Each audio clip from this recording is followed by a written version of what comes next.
Okay, so beauty. By 2027, $100 billion industry. That's what we're looking at. Wow. That's not just, lipstick and beard oil. Right. This is serious business. Yeah. We're talking sheet masks, serums, maybe even some algae thrown in there. And you're coming to me for the algae, huh? You know me. Always got to dive into the fascinating stuff. Of course, of course. But we're going to unpack all of it, don't worry. So we're taking a deep dive today into 6 top beauty industry trends. It's a recent article, actually, by Josh Howarth, published in May of this year. Okay. And we're really looking at how, technology, consumer values, even these big societal shifts are changing the face, literally, of beauty. Yeah, and it's really interesting to see how a lot of these trends are now kind of like interweaving with each other. So it's not just about the individual product anymore. It's sustainability, it's science, it's personalization, inclusivity. All these things are now kind of coming together. It's like the industry's finally catching up to what people have been asking for. Exactly. But let's start with a trend I know we're both pretty passionate about: natural and organic ingredients. Yes. This is a big one. Huge. And rightfully so. I think there's just much more awareness now about what we're putting on our bodies, not just in them. I never really thought about it until I actually counted how many products I use in a day. Yeah. Shampoo, conditioner, body wash, face wash, moisturizer, sunscreen. I mean, it goes on and on. It's easy to forget when you don't really think about it. It's a lot. And then you think of all the ingredients in those products. Each one, yeah. It's like a cocktail. That's where it gets a little scary. Right. The article highlights that the average person uses 9 products daily Yeah. with 126 unique ingredients. It's a lot to be absorbing. That is a lot of chemicals to Oh. be seeping into your pores day after day. It really is. And, I think that's one of the biggest things that's driving this demand for transparency. Yeah. People are starting to ask, what's in this? Where did this ingredient come from? And then thinking about the sourcing, the sustainability, the impact on their health and the environment. And you know what? They're putting their money where their mouth is, too, because the article mentioned that over 65% of consumers are actively seeking out these environmentally friendly brands. Mm-hmm. And 55% are happy to pay a premium for these sustainable options. Wow. It's not like a niche market anymore. This is like a movement. Absolutely. And there was actually, I think it was a report from Nosto.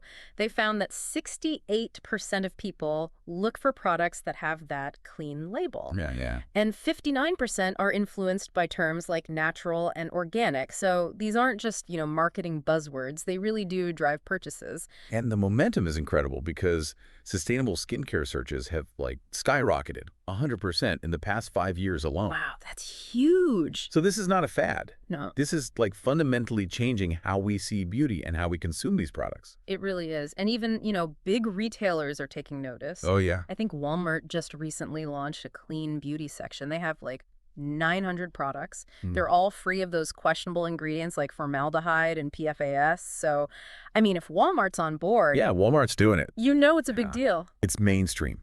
Accessibility is key. For sure. But let's move on to another trend that's really shaking things up, and that's hyper-personalization. Okay.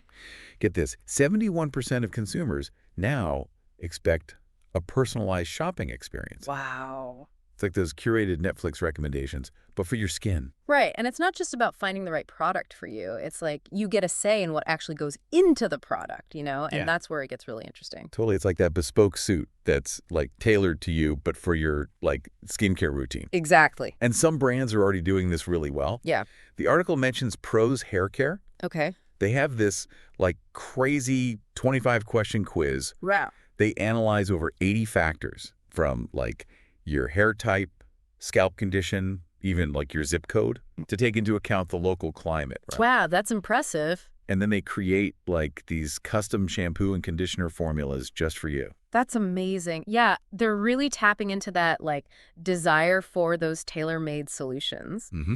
And the tech behind it is getting so sophisticated. Oh, yeah. Have you heard of Revive? Yeah. Yeah, so it's an AI platform, and it's being used by some big names like Murad, Ulta Beauty. They do virtual try-on, super targeted product recommendations. It's this isn't the future. This is happening right now. I know. It's kind of where do we even go from here? Is there going to be a robot that analyzes my skin and whips up a fresh serum every morning? Right. Don't rule it out. Who knows? But before we get ahead of ourselves talking about robots making our skincare, let's maybe transition to another major trend here: biotech. Okay. This is where sustainability and like cutting edge science really collide, which is really I fascinating. love it. So it's not just slapping an organic label on something anymore. No. It's about really using science to create these sustainable alternatives, Yeah, right? exactly. Because, I mean, the traditional way of sourcing ingredients, it can be taxing on the environment, right? Yeah. We're talking deforestation, water usage, pollution.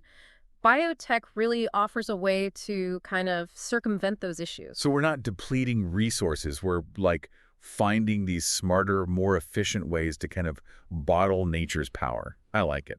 Exactly, exactly. So instead of like just traditional agriculture, biotech researchers are literally like recreating nature in a lab. Wow. They can identify these beneficial compounds that you find in plants and algae, even microorganisms, and find ways to produce them sustainably and on a large scale. And there are tangible examples of this. The article talks about Algenist, the skincare company. Yeah, yeah. They're using biotech to create their like patented ingredient, algoronic acid, and they get this by extracting it from microalgae, Interesting. which, are these tiny organisms that basically thrive in like the harshest conditions. Like nature is amazing. It finds a way. Yeah, and to survive, those microalgae, they produce this algoronic acid. It basically protects and regenerates their cells.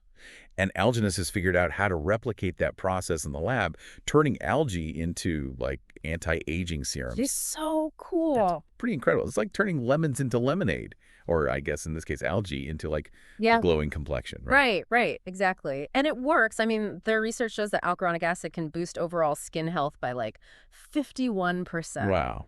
reduce fine lines and wrinkles by 35% in just 12 weeks.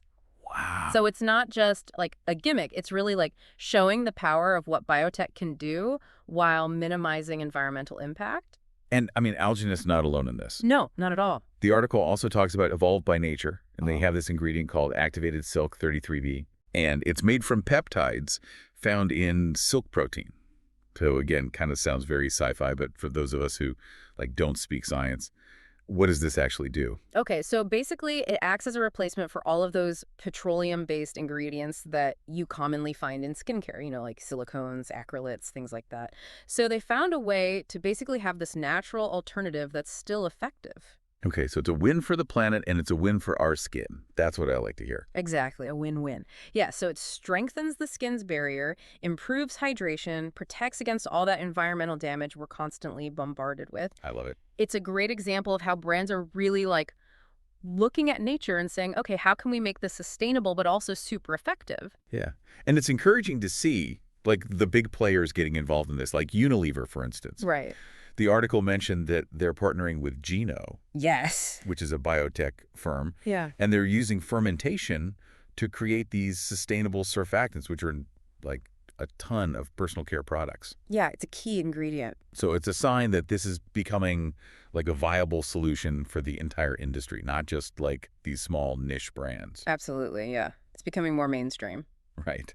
But speaking of mainstream, let's shift gears and talk about another major force shaping the beauty industry: social media. Oh, yes. It's unavoidable these days. I mean, let's be real. It's where we discover like most things, from the latest dance craze to our new favorite serum. Exactly, yeah. It's true. And the article states that nearly half of all social media users will make at least one purchase directly through these platforms this year. That's a lot. That's huge. It's huge. And it really highlights that merging of e-commerce and social media. Yeah. It's not just about browsing for inspiration anymore. People are making those purchasing decisions right then and there. Yeah, and when it comes to those impulse buys, I think like beauty products are right up there. Absolutely. I think second only to clothing. Yeah. And it makes sense, right? You see a glowing influencer raving about a new serum, and you're like, ooh, I need that. Click buy. 2 days later, it's on your doorstep. Exactly. It's so easy. It's like the power of visuals, but also like that instant gratification. Yeah. And, while Instagram's still a big player, the article mentions that TikTok is kind of like the reigning champ of beauty content right now. TikTok is huge. It's like the wild, wild west of beauty out there. It really is. But what is it about TikTok? What's going on? I think it's that like short form video format. It's perfect for those quick product demos, tutorials, those relatable moments that really draw you in. And I think there's also just like a sense of authenticity and community on Yeah, TikTok yeah. that you don't really get on other platforms. And I think that really resonates, especially with like Gen Z and millennials. It's like getting recommendations from your like super stylish best friend or something. Exactly. And speaking of best friends, the article mentions Truly Beauty.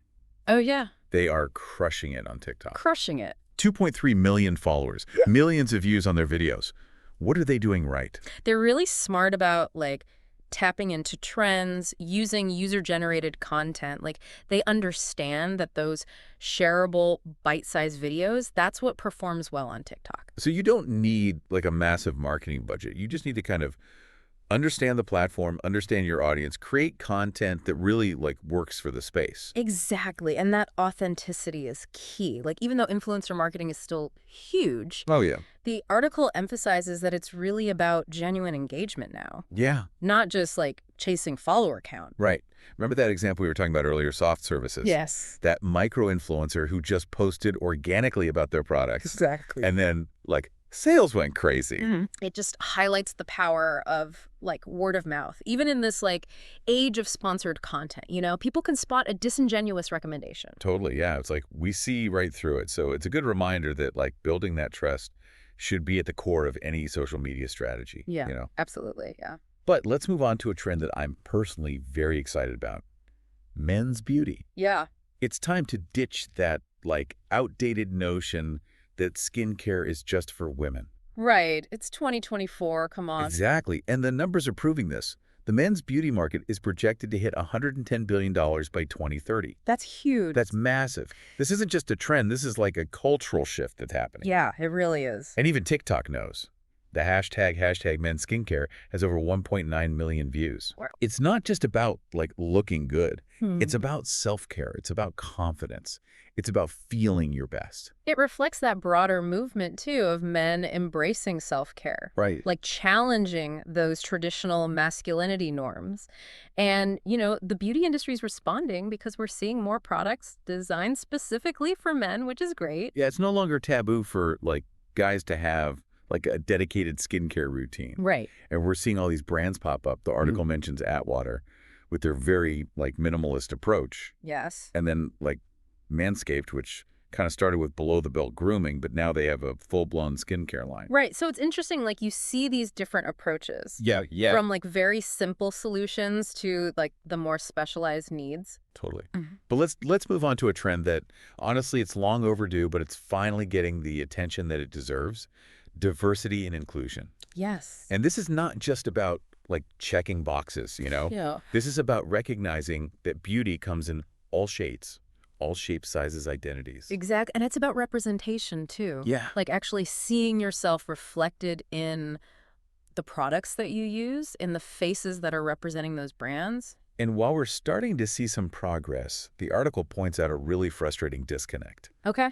Because while 43% of consumers, they love seeing that diverse representation in advertising, nearly 20% still feel left out. Yeah. And when you look at Gen Z specifically, that number jumps to 25%. It's a lot. Yeah. It's clear that like there's still work to be done. We haven't like fully arrived yet. Definitely not. And I think it really shows that disconnect between awareness, Right. and then genuine inclusion. Because it's not just about like showcasing diversity in a campaign. You know, it has to be about addressing the actual like systemic inequalities within the industry. Total. And the article, you know, it highlights this really stark reality. Black consumers, they account for over 11% of beauty spending. Yeah.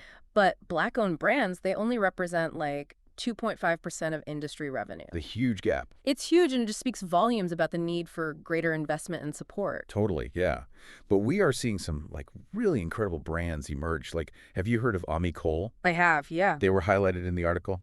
They're a fantastic example because the founder, Daira Ndiaye, she actually saw a gap in the market while she was working for a major beauty brand. Oh, interesting. And she realized, like, there weren't a lot of options for people with melanin-rich skin. Yeah, and thank goodness that she decided to do something about it. Exactly. Because Ami Cole is all about celebrating melanin-rich skin. Yeah. They have products designed to really enhance that natural beauty. It's awesome. Love it. And of course, you can't talk about diversity and inclusion without mentioning Fenty Beauty. Right, the OG, kind of? I know. Rihanna, like, changed the game with Fenty. Completely, yeah. Their foundation shade ranges, diverse marketing, it's all about representation, and they're valued at like $2.8 billion, which proves that inclusivity isn't just the right thing to do, it's good business. Exactly. It's a win-win for everyone. It really is. Yeah. So we've covered a lot today. We talked about natural ingredients, personalization, biotech, social commerce, men's beauty, the push for diversity and inclusion. I mean, it's clear the beauty industry is going through like a major transformation. What excites you most about the future of beauty? Oh man, where do I even start? I think it's such an exciting time to be like a beauty enthusiast because as technology advances, as consumer values evolve, and this push for sustainability and inclusivity intensifies, like I think we can expect even more innovation, more disruption. And, at the end of the day, it's not just about looking good, it's about feeling good, making those conscious choices, and just like embracing the power of individuality. Well said. And on that note, we want to hear from you, the listeners. What trends are you most excited about? What kind of products are you hoping to see in the future? Share your thoughts with us, because this deep dive is far from over. Thanks for listening.